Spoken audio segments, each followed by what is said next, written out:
For weeks now, the international spotlight has been fixed on a remarkable diplomatic push.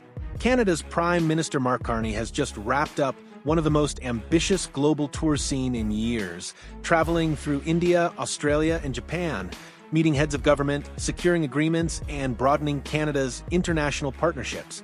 The reaction from analysts, diplomats, and political observers has been striking. Many are calling it a model for how a country can navigate one of the most uncertain geopolitical climates in decades. Because while Donald Trump has been shaking the global system with tariffs, pressure tactics, and unpredictable policy shifts, Mark Carney has taken a very different path. He has focused on building alliances, strengthening long-term cooperation, and expanding Canada's economic reach throughout the Indo-Pacific. The result is something Trump never wanted to see: a Canada that is steadily reducing its dependence on the United States. And that shift could become one of... The Prime Minister is capping off his whirlwind international trade trip with a stop in Tokyo, where today Mark Carney and his Japanese counterpart signed deals meant to expand the bilateral relationship. We have much in common, and we're enriched by each other's cultures, perspectives, and histories. This is a strong foundation on which we can build something even better, more prosperous, more ambitious. Mark Carney's tour was far more than a standard diplomatic stopover. It was an intensive trade mission spanning three of the most influential economies in the Indo-Pacific: India, Australia, and Japan. In Tokyo alone, Carney and Japanese leaders signed agreements aimed at deepening economic cooperation and strengthening bilateral relations. Throughout the trip, discussions centered on expanding trade, securing critical minerals, enhancing energy partnerships, and encouraging long-term investment flows. Yet, perhaps the most powerful message of the tour was political rather than purely economic. Canada was signaling clearly to the world that it has alternatives. For decades, the United States has dominated Canada's trade landscape. But in a period where Washington's policies can shift rapidly, Canada is actively building new partnerships across multiple regions. The tour delivered a clear signal. Canada is serious about diversifying its trade relationships. For Donald Trump, that approach represents a strategic challenge. His economic strategy toward allies has often relied on leverage through tariffs, pressure campaigns, and negotiations conducted from a position of dominance. But that strategy only works when countries lack alternatives. If Canada relies overwhelmingly on the US market, Washington holds immense influence. But when Canada expands partnerships with countries like India, Australia, and Japan, that leverage gradually fades. Markets diversify, supply chains broaden, and economic pressure becomes far less effective. That is exactly why policymakers in Washington are watching this tour closely. Every new agreement signed abroad slightly reduces America's ability to dictate the terms of Canada's economic... What do you make of the Prime Minister's overall trip? You know, even though it was sort of focused on so many different things, or so many different news events took place while this was happening that no one was planning for. What do you make of the Prime Minister's mission, and do you think it was successful?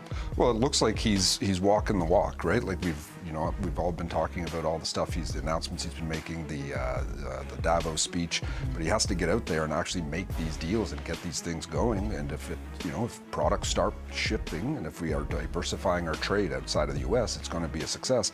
Now, these are announcements that are happening this week. How long do they before they start being implemented, and how long before Canadians start feeling it? But it looks like he's doing the job he's been elected to do. Greg, what do you make of it? Yeah, I mean, it's very interesting. India, that massive amounts of investment, two ways. Australia, really interesting things around critical minerals. It kind of, if you look at India, it seems to be the most concrete. There is stuff on the table. Australia was more around announcing partnerships, more in terms of Japan around meetings, and it's automotive, it's agriculture. I think that's all really, really good. Another theme emerging from this tour is the growing perception of Mark Carney as a leader capable of confronting Donald Trump on the international stage. During the election campaign, Carney repeatedly argued that his international experience and global credibility would allow him to represent Canada more effectively in world affairs. Now, many analysts believe this trip demonstrates precisely what he meant. Political observers have noted that Canadian voters largely chose Carney because they believed he was the leader best prepared to navigate the turbulence created by Trump's presidency. The reception he received in India, Australia, and Japan appears to reinforce that belief. Across the Indo-Pacific, governments welcomed Canada's outreach and signaled strong interest in deeper cooperation. In a moment when global politics often feels... We heard throughout the election that Mark Carney was going to be the man who could stand up to Donald Trump, the man who had the relationships internationally, who was best placed to kind of elevate Canada to be a little bit more serious and to reestablish our position on the world stage. I think if you're looking at where he's traveling, I think if you're looking at some of the announcements coming out of that, I think you're saying, you know, he's doing a good job. He's the person who he seems to have kind of positioned himself to people. What makes this diplomatic tour particularly significant is that it goes far beyond individual deals. It reflects a broader strategic vision unfolding across India, Australia, and Japan. Carney concentrated heavily on sectors where Canada already holds considerable global influence: energy production, critical minerals, advanced technologies, agriculture, and automotive manufacturing. These industries will shape the global economy for decades to come.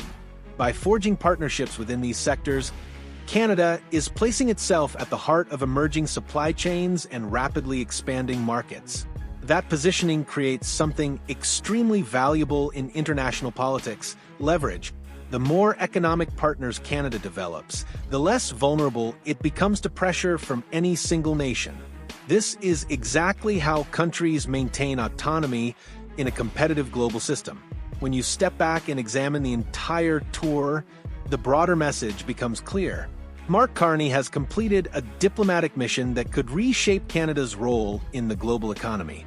He strengthened relations with India, deepened cooperation with Australia, and secured meaningful agreements with Japan. At a time when global politics feels increasingly unstable, Canada is widening its alliances and expanding its economic options. For Donald Trump, that development poses a serious challenge. The more partnerships Canada builds around the world, the less effective economic pressure from Washington becomes, and the more Canada gains the one thing every nation ultimately seeks in international politics: the freedom to choose its own path. This tour may ultimately be remembered as a turning point in Canada's global strategy. In just a matter of days, Mark Carney reinforced ties with three major Indo-Pacific powers, expanded Canada's trade horizons, and signaled to the world that Canada is prepared to operate independently in a rapidly changing global landscape.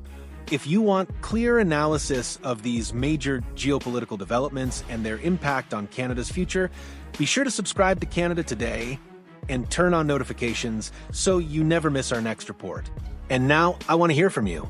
Do you believe Mark Carney's global tour has successfully strengthened Canada's position against pressure from Donald Trump? Or do you think the real test still lies ahead?